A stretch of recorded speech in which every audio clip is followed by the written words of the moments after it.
وَلَا تَتَّبِعُوا خُطُوَّاتِ الشَّيْطَانِ. Brother Nisar Nadiadwala, Do not follow the footstep of Satan. one of the leading speakers of Islamic He does Research not Foundation, misguide a person immediately.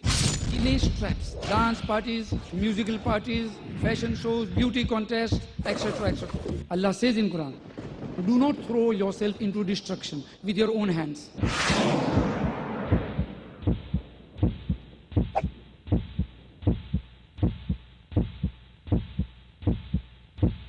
Alhamdulillah, wassalatu wassalam ala Rasulillah wa ala alihi wa ashabihi ajma'in, amma ba'd. A'udhu billahi minash shaitanir rajeem, bismillahir rahmanir rahim. Rabbi shrah li sadri wa yassir li amri wahlul 'uqdatam min lisani yafqahu qawli. Assalamu alaikum wa rahmatullahi wa barakatuhu. We welcome all of you for this program on the topic Satanic Traps in Campus by Brother Nisar Nadiadwala. The campus may include the campus of school and colleges, and the activities that the students do in the campus which has nothing to do with the education. I would request Brother Nisar Nadiadwala to begin with his speech. Alhamdulillah. Alhamdulillahi Rabbil Alameen. Wassalatu wassalam ala Rasulihil Kareem wa ala alihi wa ashabihi ajma'in, amma ba'ad. A'udhu billahi samil alim minash shaitani rajim. Bismillahir Rahmanir Rahim. Qul la yastawi al-khabisu wat-tayyibu walau a'jabaka kasratul khabisi fattaqullah ya ulil albab la'allakum tuflihun. Bismillahir Rahmanir Rahim. Rabbi shrah li sadri wa yassir li amri wahlul 'uqdatam min lisani yafqahu qawli. Respected Chairman, my brothers and sisters, Assalamu alaikum wa rahmatullahi wa barakatuhu. Today we shall be dealing with those satanic traps in the campus which are common in most of the colleges. And it comes in the form of temptation, and people do not realize that they are playing with fire. They are on the verge of the pitfall of fire, and they could jeopardize their own akhirah. Before that, let me tell my learned audience that Islam does not forbid education. In fact, the Quran honors people of knowledge, as Surah Mujadilah chapter number 58 verse number 11, Allah subhanahu wa ta'ala makes it very clear. He says, Allah will exalt in degree those of you who have believed and have been granted knowledge. Allah will exalt in degree. Allah will raise their honor, raise their status.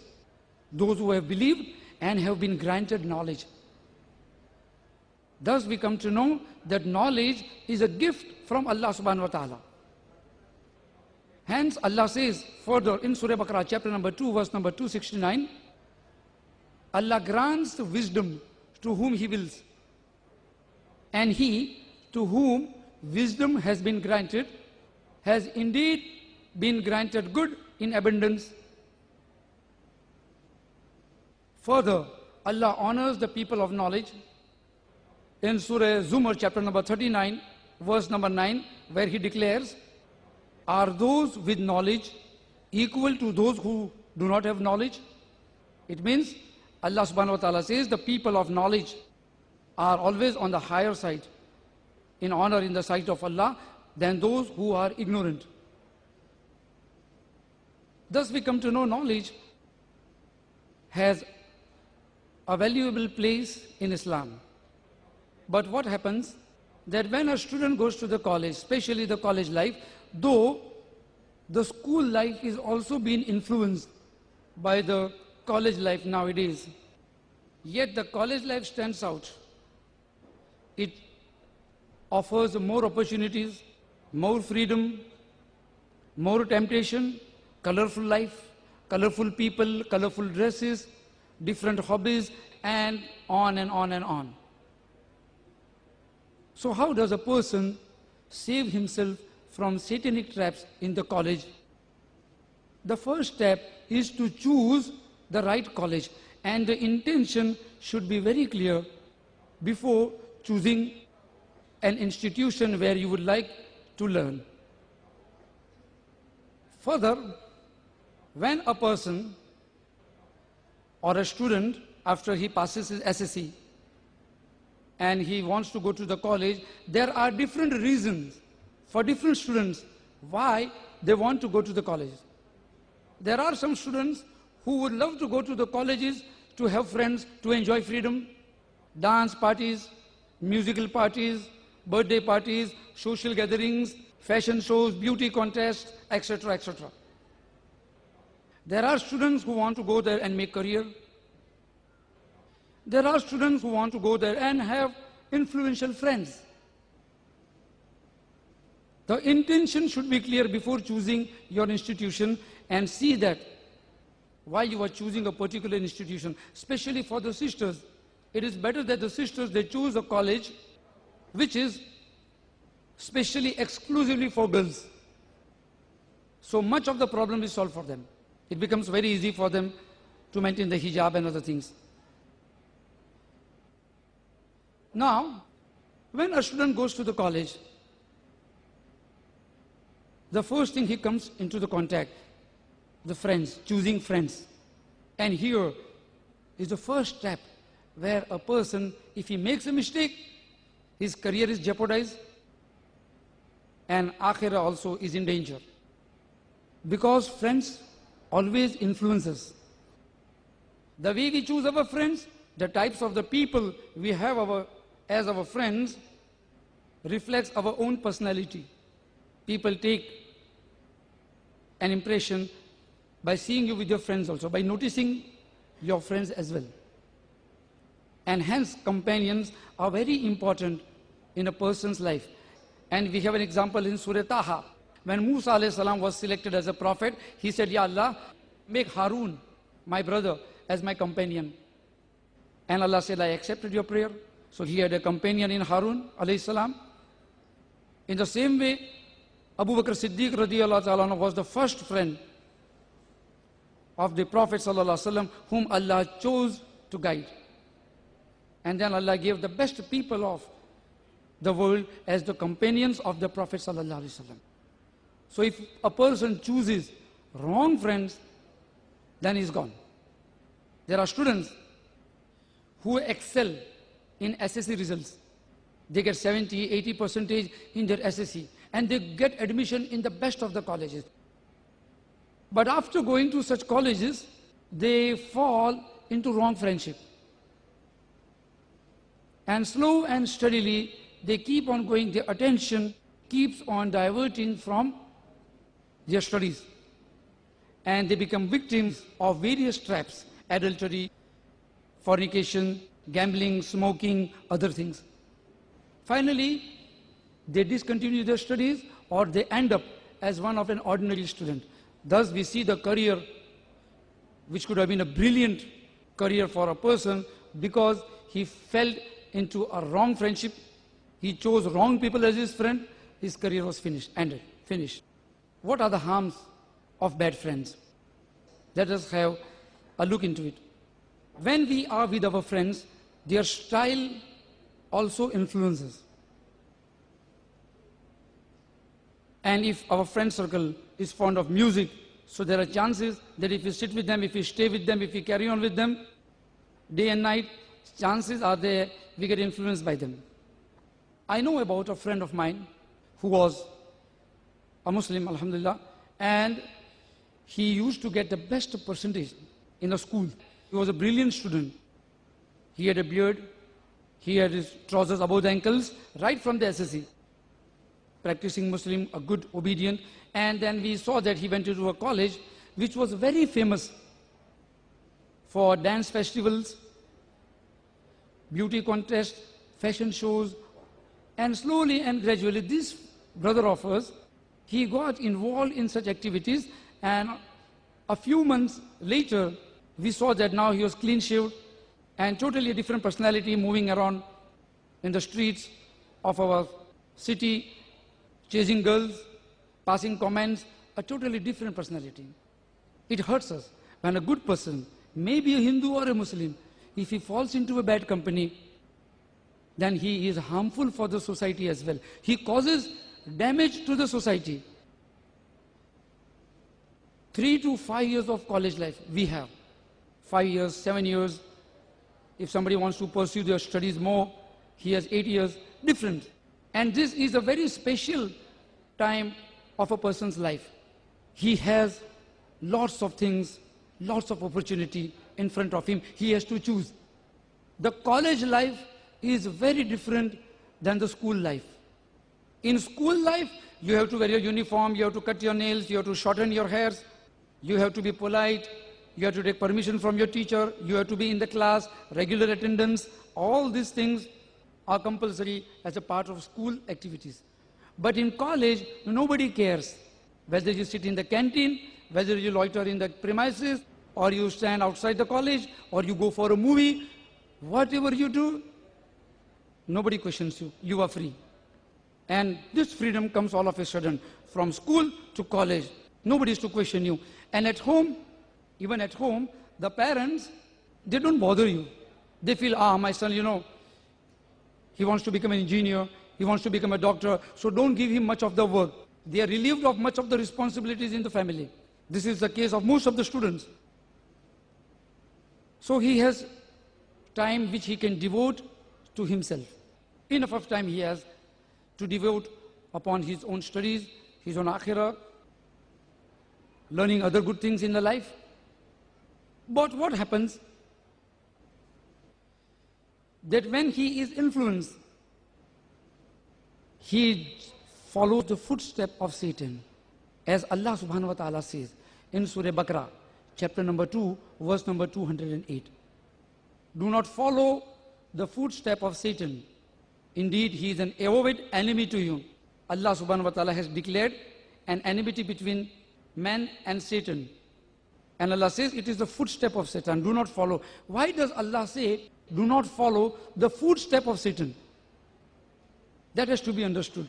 A Satan, he does not misguide a person immediately. He lays traps. And these are the traps. Slowly, gradually a person goes into it and falls. And he doesn't realize it, that what he is doing is a bad thing. When he smokes first time in his life, he feels that, it's a style, because his friends are doing. I know of a friend, when we were in college, the Marlboro cigarette was considered to be a status symbol, Marlboro cigarettes. So there were some boys, in order to impress the classmates and the collegians, they used to get an empty Marlboro cigarette box and put it into the pocket, half of it coming out with a label, and in it there were Indian cigarettes. Why? To show the people, we smoke cigarettes, Marlboro. And it was a style to impress the people. And then they look around for girls. And Allah, as I said, step by step, when they smoke for the first time, it's just for the social cause, just to taste. Let me see what happens. When they drink the first peg, nothing wrong. It's okay. When somebody asks them their stars, one of the culture of the college, most of the colleges, that Linda Goodman's Love Science, there's a book on astrology, Love Science, Linda Goodman, very popular. So people go through it. And they keep on asking, which star you belong to? Pisces, you will get along with Sagittarius, you will dominate her. So this person, he will go and try to find out that which girl, if he's a boy, he will try to find out which girl belongs to Sagittarius, and he will try to be friendly with her. Slowly, gradually. This is how Satan lays trap. And he does not know that believing in astrology is kufr. But why? Because everybody is doing, what's harm? I don't believe in it. This is just for fun. I don't believe in it. Allah looks at the intention. My intentions are good. So initially, Satan does not attack the intentions. He keeps it. And gradually when they go into stars, and then they find friends, and this is also a very strange way, very tempting way. If there is a Valentine's Day, I don't know whether they celebrate Valentine's Day in Chennai or not, but in Bombay, it is a huge market now. During Valentine's Day, they exchange cards, beginning, first time. Then they say hello, and then they ask for a notebook. Madam, have you completed your biology notebook? you see my notebook is incomplete, can I have it? Then they invite for a dance, there is a dance party in the college, can you dance with me? Then it goes on, and they go into fornication, illegal sexual act, in which the girl is more or the loser. She loses more.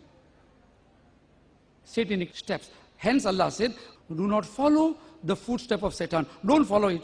Keep it away. Same way as I said about astrology, Allah subhanahu wa ta'ala has declared it haram. He said in Surah Ma'idah, chapter number 5, verse number 90, Allah says, intoxicant, gambling, that includes lotto and other things, all sorts of gambling, match fixing, everything. Astrology and idol worship are the activities of Satan. Eschew it, keep away from it, so that you may prosper. And the Quranic verse, which I said in the beginning, Allah says, لَأَلَّكُمْ تُفْلِحُونَ, so that you may succeed. Succeed in this world as well as hereafter. And Islam attacks directly. It deals directly with the root cause of adultery. The Quran says, Surah Isra, chapter 17, verse 32, do not go even close to adultery. Anything that tempts you, do not go close to it. Anything that leads you toward fornication or adultery, do not go close to it. Keep away from it. Islam attacks directly on the root cause of fornication and adultery. And in the college life also you see that there are people who adopt various styles. Like you, some people, they have sleeveless t-shirts, there are boys, and who do, in our Bombay language, we call it bhaigiri, like dada and all that. They would like to be a big bully in the college. And that's how they would love to be known as, influential. And there are strange ways that they adopt for it. There are some people who swell their cheek and their walking style is very different, like a big king is, a king is passing by, they have their psycho friends around, we call it the chamchas. So if a person is like that, he chooses psycho friends around him and they move around in the college life, in the college premises, in the campus, and they swell their cheek at others. A very common thing you will see among some such students. 1,000 years before the Quran was revealed, a wise man called Luqman, he had advised his son, which Allah subhanahu wa ta'ala has preserved in this book for us, a guidance. He says, "Oh my son," Luqman says, "do not swell your cheek with pride. Allah does not like arrogant boaster." And the next verse says, "Oh my son, do not raise your voice. Do not speak in loud tone. Do not scream at others. And moderate your pace in walking. Indeed, the worst sound is the sound of a donkey." Allah compares such people with donkey. And the students who are of low profile, they admire such students. A very beautiful example is given about Qarun, an enemy of Allah, during the time of Musa alayhi salam. And this man, when he moved in the streets of Egypt with his richness, there were some people who had weak faith. They wished that, how if we had such wealth like him? Allah did not give us such wealth. And the next time when Qarun was swallowed by the earth, Allah caused him to be swallowed by the earth. Those people who wished to be like him, they said, Allah saved us. And Allah kept this as an example for us and give us a lesson in Surah Taha, chapter number 20, verse number 131. Do not dazzle your eyes with the splendor of the world which we have given to some people for a test. But in college it is different. There are certain colleges which are very famous for students who come from high profile family, children of film stars, industrialists, police officers, politicians. And They spend a lot of money upon themselves, on their friends. It causes a negative effect on many students who come from a middle class background. And I had noticed decade back when I was myself a student in one of the Bombay colleges, and I was a journalist working as a trainee journalist for a magazine. I was given job of writing stories on college students. So I came across certain authentic news from authentic sources that there were certain girls in the colleges which had high profile students. So these girls from the middle class families, they also wanted to be like them. They wanted to have beautiful dresses, rich dresses, expensive shoes, expensive leather purses. They wanted to spend on their makeups and other things. So they adopted the profession of a prostitute without letting their family know. Girls coming from middle class family. Why? Because their eyes were dazzled by the beauty and the splendor which Allah gave to some people for a test, and they failed in the test. May Allah protect us from all this. Another very important factor which should be noticed by the students and the parents whose children study in the college, about Valentine's Day. There are certain cultural festivals in the colleges. And one of them, which is gaining very popular, and there are people who say that now this should be a national holiday, Valentine's Day, and now they say Saint Valentine's Day. And I wonder how can a person who represents an immodest activity be called as a saint? Are saints supposed to do like that? I hope you all know Valentine's Day. How many of you all know about Valentine? Not the day, the person Valentine. Please raise your hands. Let us see. 1, 2, 3, 4, 5, 6, 7. Only 7 of.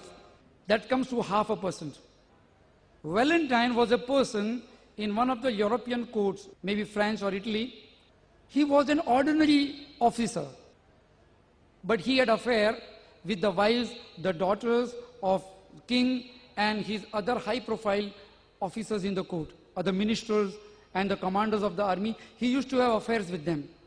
So when he died, they started celebrating the birthday. Though historically there are no evidence of his exact birthday. And slowly, after a couple of centuries, now they call him saint. I'm asking, are saints supposed to do like this? No.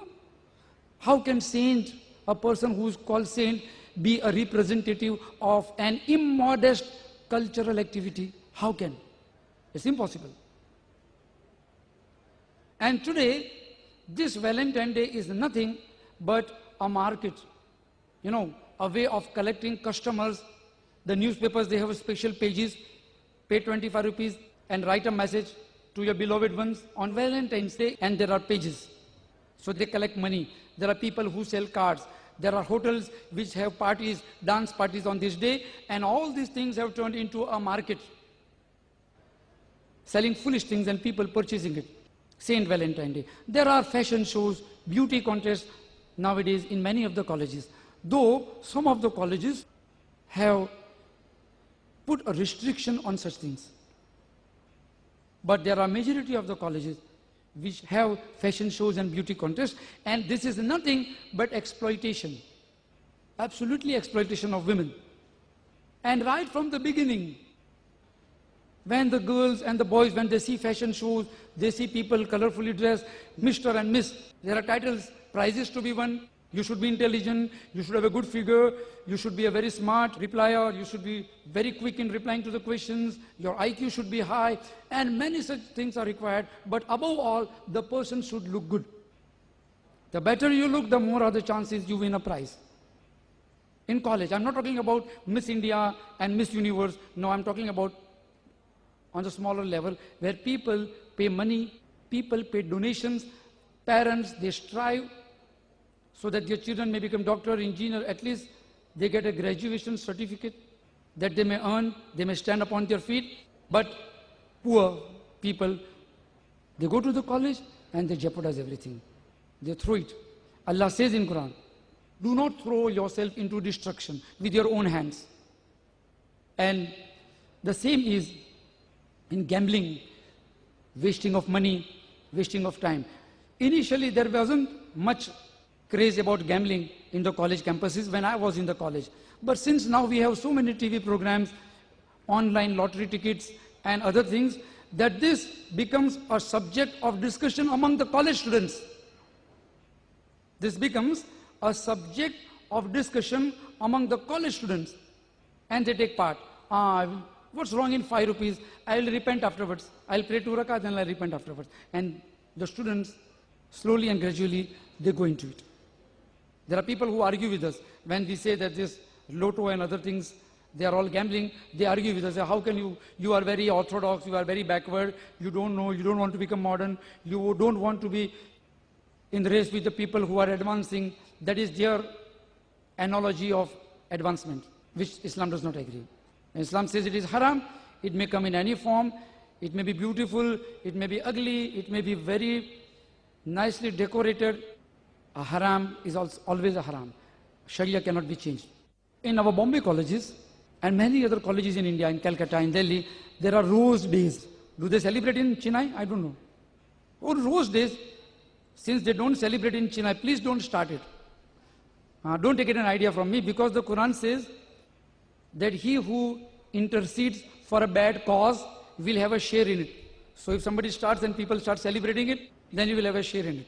The sin, it will be very heavy on the day of Qiyamah. The burden will be very heavy. So what happens? On this rose day, there are different colors of roses available. So if you like a girl very much, if you are in love with her, so you give her a red rose. But if you only want to make friendship, so you give her a pink rose. And if you only want to talk, say, hi, hello, we were not in good terms, but okay, you are at your place, I am at my place, then you show a yellow rose, and there is a white rose, and there is a black rose, if you consider her to be sister. And since black roses aren't available in the market, nobody purchases it. And the boy or the girl, whoever receives the largest number of roses on Rose Day, is awarded by the faculty and other organizations of the colleges. How sad, how foolish. How can a father, how can parents tolerate that their daughter or just a person tolerate that his sister coming with a bunch of roses and getting a prize because she is loved by most of the boys? They should be worried, but they congratulate. Why? Because when everything is wrong, people take it as a part of life. It's okay, chalta hai. But Islam does not approve these activities.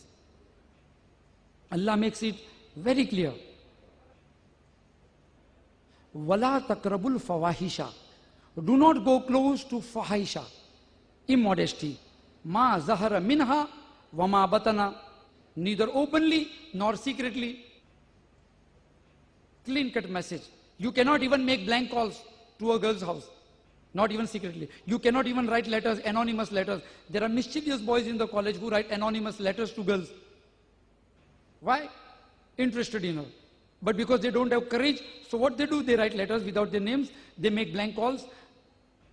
Allah says, do not go close to fawahisha. Ma zahara minha wa ma batana. Neither openly nor secretly. No, not at all. And Allah says, Allah watches whatever you do. Allah watches whatever you do. And the Quran makes it very clear that even the seeing, the hearing, and the intentions of the hearts will also be questioned on the day of Qiyamah. But we Muslims, we take it very lightly. He's going to the college, now what's wrong?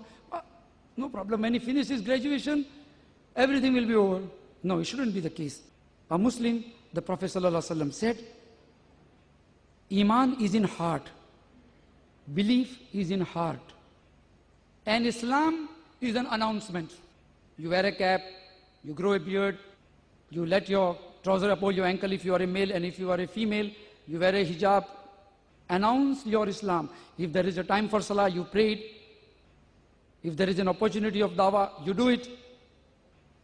If somebody tries to play mischief with your modesty, boy or a girl, you keep away. As Surah Furqan chapter 25 verse 72 says, that believers are those when they pass by evil things, they pass away honorably. They don't get bothered by it. they don't get disturbed by it. These things shouldn't disturb a believer. It is not that after knowing so many traps in the campus, one should worry that, now how can I go to the college? How can I send my son or a daughter to the college, since there are so many things, un-Islamic things that could take place with my children? No. A believer, if he is strong believer, a practicing Muslim, will dominate even in such situation. Believe me, I know that people from my circle, they are in one of the most immodest colleges of Bombay, one of the most immodest colleges. Yet they follow Islam and they do dawah over there. They invite non-Muslims, they arrange shows. Why? Because they have an Islamic background and they are satisfied with Islam as their religion, with Islam as their way of life. It is only when a person is not satisfied, his faith is weak, then he would fall into the traps. First thing is, strengthen your faith. Allah has chosen, we are the lucky ones. Why should we exchange a good thing for a bad thing? A similar question was asked by Musa alayhi salam mentioned in the Quran, when his people used to get mano salwa. So that, what is this mano salwa from paradise? We are fed up. We want to eat garlic. We want to eat onions. So Musa alayhi salam said, why? Do you want to exchange good things with bad things? Okay, fine. And then Allah says, Allah humiliated them. So if anybody has a blessings of Allah, be it a good mind, an intellectual mind for education, in any way, if he has a blessing from Allah subhanahu wa ta'ala, and if he does not like it and he prefers something else instead of that, if he prefers something else instead of that, that means he is as good as a disbeliever. And this is one of the quality of Satan. It's mentioned in Surah Isra, chapter number 17, where Allah subhanahu wa ta'ala says in verse number 27 and 28, that do not be a spendthrift. Do not be a spendthrift. For indeed, spendthrift are the brothers of Satan.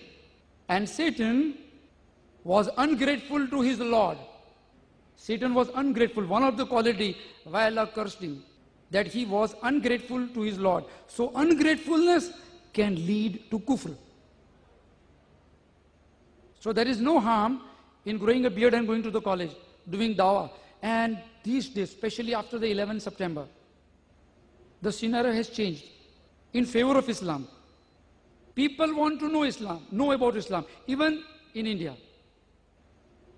We keep on traveling in India, many places, including Gujarat. I come from Gujarat, and I know we have been visiting Nadia, Ahmedabad, Baroda, cities which were struck by the riots.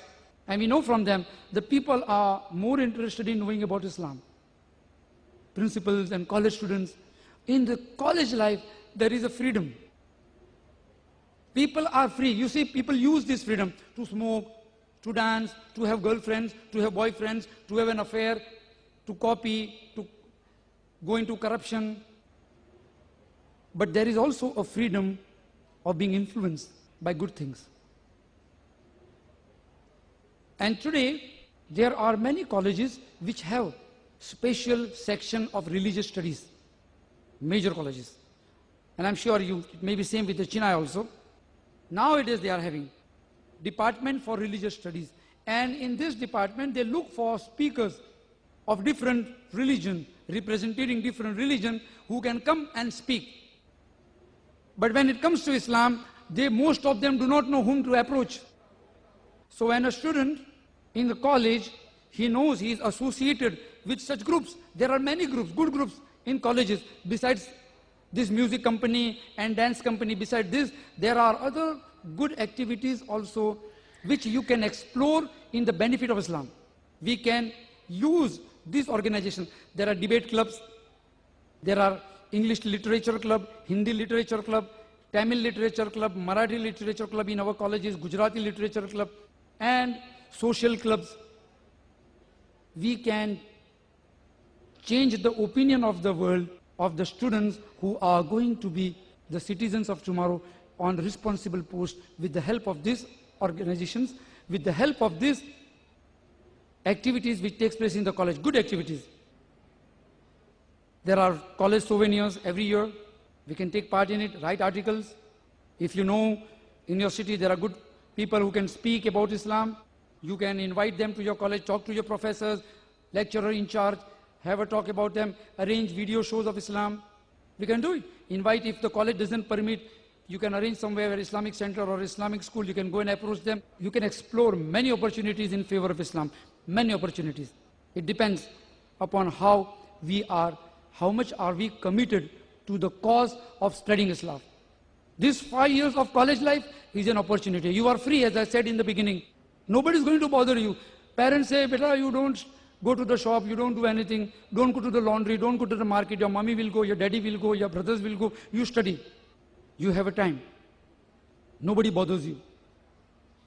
It's up to us. The choice is free.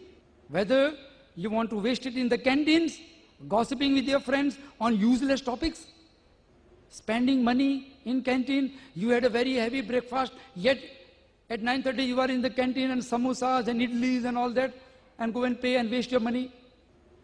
Being a spendthrift, it's your choice. There are good books to read, books on Islam, even in the libraries. Either you read that or you choose starters, film fairs, magazines, all sort of things. It's your choice. Finally, I would like to end my talk with a translation of the Quranic verse, which I began with. It's from Surah Maida, chapter number 5, verse number 100. Allah says, "Qul la yastawi al-khabisu wat-tayyibu." Say, not equal are good and the bad. Not equal are bad and the good. Walau a'jabaka kasratul khabisi. However, the abundance of evil impresses you, yet they are not equal. Fattakullah ya ulil albab. O man of intelligence, O man of understanding, fear Allah, be aware of Allah is watching you. La'allakum tuflihun, so that you may succeed. Wa akhiru dawana and alhamdulillahi rabbil alameen. Jazakallah, Brother Nisar. Now we proceed to the second session of this program, which is the question and answer session. May we have our first question from the sister's side? Assalamu alaikum wa rahmatullahi wa barakatuhu. Brother, my question is, what a student has to do if he has weak faith, that he wants to strengthen his iman, faith? The sister has posed a very important question, that what if a student studying in the college has weak faith and she or he wants to strengthen the faith, what can she do? And it's right that faith can become weak and faith can become strong. So how does it happen and how do we do it? In the Sahih Hadith of Bukhari, one of the most authentic books on the life of the Prophet, the first chapter begins with the Kitabul Iman, the book of faith. There are different hadiths regarding strengthening faith. And there is a Sahih Hadith in the same book where the Prophet ﷺ says in that faith has 72 branches. The highest branch is La ilaha illallah Muhammadur Rasulullah, means to believe in Allah. And the lowest branch is to remove an obstacle which could cause harm to people. So when a person does good deeds, his faith increases. Why? Because he is expecting reward from his Lord. Why do you pick up a stone and throw it aside? Because you know that Allah will reward me for that. In the same way, the Prophet ﷺ said, Al-Haya al-Iman. Modesty is faith. Means if a person practices hijab, hijab of eyes, hijab of tongue, hijab of ears, hijab of behavior, hijab of intention, his faith becomes strong. And moreover, if a person wants to go on a more higher level of taqwa, he can start even praying nawafil at very regularly. Very regularly. Hazrat Abdullah bin Umar was a young man when the Prophet was alive, around 17, 18 years. And one day he saw a dream and he was afraid of the dream. That two people carried him and they wanted to throw him into the well full of fire. And another man came and said, leave him. So he went to the Prophet ﷺ and reported that, Ya Rasulullah, I saw a very frightening dream. So the Messenger of Allah said, Sallallahu Alaihi Wasallam, Ya Ibn Umar, you are a nice man. Do you pray tahajjud? He said, no, pray tahajjud. And the narrator says, Abdullah bin Umar, he never left tahajjud after that. So when a person goes on nawafil after fulfilling the faraiz is compulsory. There is no excuse in that. But if we become regular, even in nawafil, it strengthens the faith. When you fast in the month of Ramadan and in the rest of the month, you can have a couple of fasts every month, 1, 2, 3, however you feel comfortable. It strengthens your faith. You have prayed your 5 times of salah and tahajjud and other prayers, it strengthens your faith.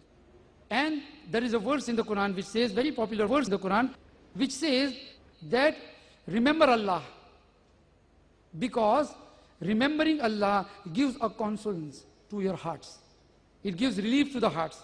So reciting the Quran in Arabic, understanding the translation, sitting in gathering where Islamic talks takes place, it always strengthens the faith. And you see the condition of the faith fluctuates situation to situation. Today we are sitting over here, we are talking about Islam. When we leave, inshallah from today I will. But when we go out, we get influence of other things, we forget what things we decided. No, we forget it, most of us. So it is the very natural of every human being to have such feelings, but he should keep on working hard. The Prophet ﷺ said, try your best. Try your best. And there are different good things which the books of Ahadith and the Quranic verses speaks about. So when we keep on doing these things on a regular basis, give charity. If your maid who works in your house, washing your clothes and sweeping your floor, ask her if she has a daughter, if she is poor, give her some money. If you are a student, if you have, suppose you are a student, your parents gives you 100 rupees as a pocket money. It is not necessary that you have to spend all 100 rupees. You may spend 80 rupees and 20 rupees you can keep aside. In few months, you have 120, 130. Make a group of yours, go to a local hospital where there are poor patients, help them, take some bananas for them, some fruits, get them medicines, 100 rupees, 5 friends, 500 rupees, Alhamdulillah. See how happy you will become. These things, which we are not doing nowadays, even on a smaller level. Good things, it carries much weight. And try to be cheerful. The heaviest thing in the scales on the day of Qiyamah will be the good nature of a person, the cheerfulness of the person. And the Sahaba says, the Prophet ﷺ was the most cheerful person we have ever met. And the Quran says that لَقَدْ كَانَ لَكُمْ فِي رَسُولِ اللَّهِ أُسْوَةٌ حَسَنَةٌ. Indeed, in the messenger is the best example for you to follow. And we follow the messenger, the faith keeps on strengthening. I hope that answers the question. My name is Ashwak. I'm a student of engineering. My question is, Islam says for the people in celibacy to lower the gaze and fast. We know we have to gather knowledge, worldly knowledge as well as Islamic knowledge. To gather Islamic knowledge, we can lower our gaze and no problem. But to gather worldly knowledge, one has to expose himself to various sources of knowledge. Like example, television. While watching television, I think it is a bit difficult to lower the gaze. So how can one improve his worldly knowledge by following the condition of Islam? You mean to say TV? Yeah, TV. Same thing. Okay, both of you. I have a lady teacher. I can't lower my gaze. How to look at her, what she is Fine. teaching, Yes. then what I should do. So there are 2 questions which we have. Both the brothers, the question of theirs is more or similar. The first brother said that it's okay when you go to the religious sessions of religious knowledge, there are men and there are females sitting separately, so no problem of the hijab. But when we see TV, it's very difficult. How can we lower the gaze and see TV? And the other brother said, I have a teacher who is a female teacher, what should I do? That's why I said, you see, when Islam speaks about knowledge, when you go to television, many people, they feel that television is a very important source of knowledge, which I don't agree. And most of the scholars do not agree. I had given a complete talk on harms caused by television. I'm talking about not video programs, I'm talking about channels, Fox TV, BBC, CNN, MTV, name them. Many of us do not realize that how many hours we spend. There was a brother who was arguing with me. I said, Quran says lower your gaze. How can you look at this female giving you the news and in 10 minutes you have 3 advertisements? Girls in very less dresses, they come and they tempt you to purchase a Cadbury and a Pepsi Cola and a Coca-Cola, and you purchase it because the model was very attractive, not because you like the taste of Pepsi. This is the thing. So, the Quran says, as I said, Wala takrabu zina. Do not go close to adultery. Anything that tempts you should be kept away. There was a friend who was arguing with me on this topic. He said, brother, how can that be possible? You know, how can I know about the plight of my poor Muslim brothers in Palestine, in Bosnia, here and there? How? We have to watch TV news. I said, they show you what they want you to see. What they want you to see, not what you want to know. You have to see what they tell you. Say, they come and tell you that, the people with beard, they are a terrorist. So you go home and say, why my Muslim brothers are doing like that? You become a victim of Badgumani. Why? Because you have been bombarded. You have been completely programmed by the TV speakers. There are chat shows and these and that. And everybody is giving advice to the Muslim that you must look after your madrasa, see that they don't make the terrorists, and people start believing in it. They never show us the truth. That's why you will see Arab speakers, they are rarely invited in the chat shows. You know, people call us saying, why doesn't Zakir Naik and Dr. Shuaib and Ashraf Bhai and all this, you have a team of speakers and panel speakers, you only talk in IRF and on stages, programs conducted by Muslims. Why don't you go to the TV, see the chat shows, so-and-so person comes to the program and he humiliates Islam, and the Muslim who speaks, he's like a coward, he has no reply. Why don't you go? We tell them because they don't want us to go. If we go, then they will not like what we say. And they have to edit the programs. They are not inviting us. And we had experienced it. So, TV programs, serials especially, they are full of lies. Somebody is not related with other mahram or gair mahram. They are not mahrams, they are gair mahram. He's calling a mother, she's calling a father. Boyfriends, girlfriends, people would not like, would anyone like that when he's making love to his wife, people could see him? No. Then how can we tolerate, my mother is sitting beside me, my sister is sitting, my mother-in-law, my sister-in-law, my brother, we all of us are sitting and things is happening on our TV screen and we don't feel ashamed to change the channels also nowadays. Things have gone up to that. What option do you have? You change another channel, by mistake the scene would be more vulgar than that. Few options. So keep quiet, look down, what else?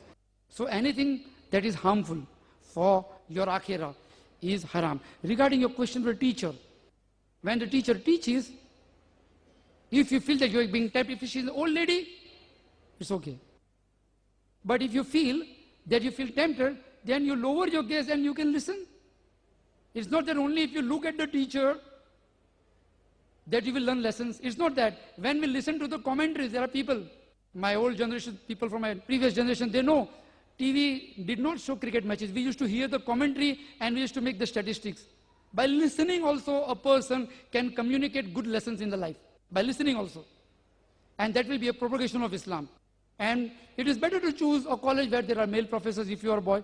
But if the alternates are very few, if the options are less, Allah will not catch you for the things which is not in your control. I hope that answers it. Assalamu alaikum.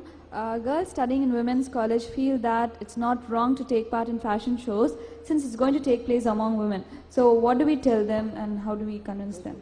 Jazakallah.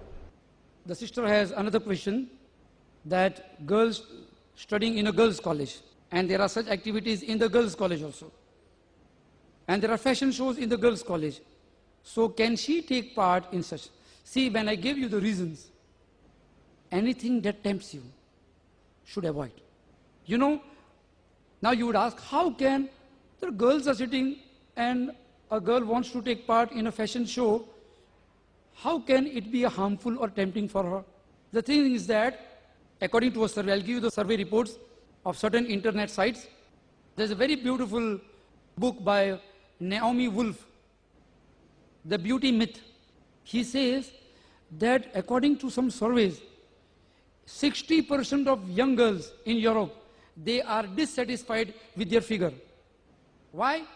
Because when they see the models with slim waist and a good figure, they feel that they should also be like that. They also want to be like that. And they are not happy with the figure and the body that Allah has given them. It is ungratefulness. لَقَدْ خَلَقْنَا الْإِنسَانَ فِي أَحْسَنِ تَقْوِيمٍ. Allah has made you in the best of the mold. You see, this beard on my face, Allah will not have the same beard on his face. Why? Allah has given him what suits his face. Allah has given me what suits me. In the fashion show, what happens when these girls take part, they want to look more beautiful than the other girl.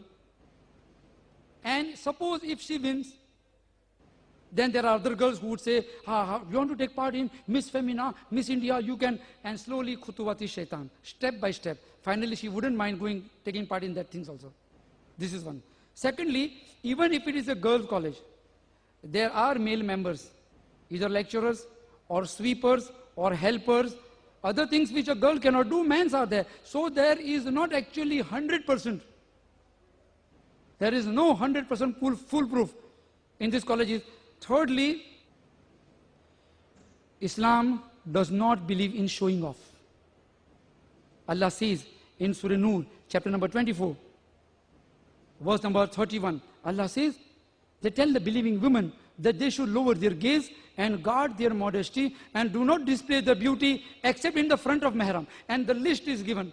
Allah has given the list which does not include your classmates. Father, mother, if you wear a good dress, you can show it to your mother, your father, your son, no problem, your brother.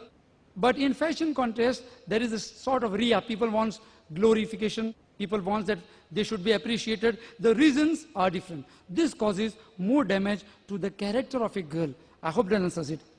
We'll have just one more question before end this program. Yes, brother. We can take the opinion of author of self-improvement books. Books. Yeah. Author of books. Self-improvement books. Yeah, the brother has posed a very good question, that can we take the help of self-improvement books? And I would say yes, if the books are good, because there are different types of books available in the market on self-improvement. There are books written by missionaries, they would like to corrupt your faith, like, many books. I would not like to name over here. There are many popular magazines, world famous magazines, very popular in India. These magazines, they are exclusively for promoting a particular religion. So there is a threat to you. Otherwise, there are certain good books which can help you in improving your personality. It's no harm. But the basics you will find here. The Quran, it totally transforms your personality. If you are suffering from inferiority complex, the Quran makes you a person with confidence. If you are feeling that you are a shy person, the Quran helps you. Any quality that requires for the development of a personality, bravery, courage, generosity, these are the qualities which the Quran gives to a human being and which is required. There are different types of personality, different types of self-development. Some people want self-development because they want to be an influential person in the society, because they want good business, because they want to be admired by opposite sex. This is one of the reasons.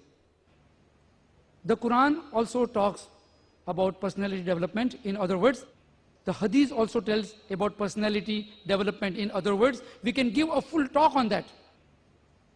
We can give a full talk on the subject, personality development according to the Quran and the Sunnah. And those qualities, attributes which are required for the development of a personality are taught very easily in the Quran. You don't require huge books. But yet if somebody wants to read it, I don't object. But I would say if you want a shortcut with easy lessons and putting into practice regularly, then the Quran and the Hadith are the best one. There is no alternate for that. This book transformed the whole Arab society. Alexander passed away by Arab. He did not want to rule them. They were such people. The Romans, superpower of that time. Iran, superpower of that time. Nobody wanted to rule the Arabs. The Quran came to them and they were transformed, and these people started ruling the world, most of the part of the world. Who made them? The Quran. And it is still there for guidance. Only it's required that we open and see it and take lessons and implement. That's all. It transforms, it programs the mind. I hope that answers it. With this we conclude. Subhanakallahumma bihamdika ashhadu an la ilaha illa anta astaghfiruka wa atubu ilayk.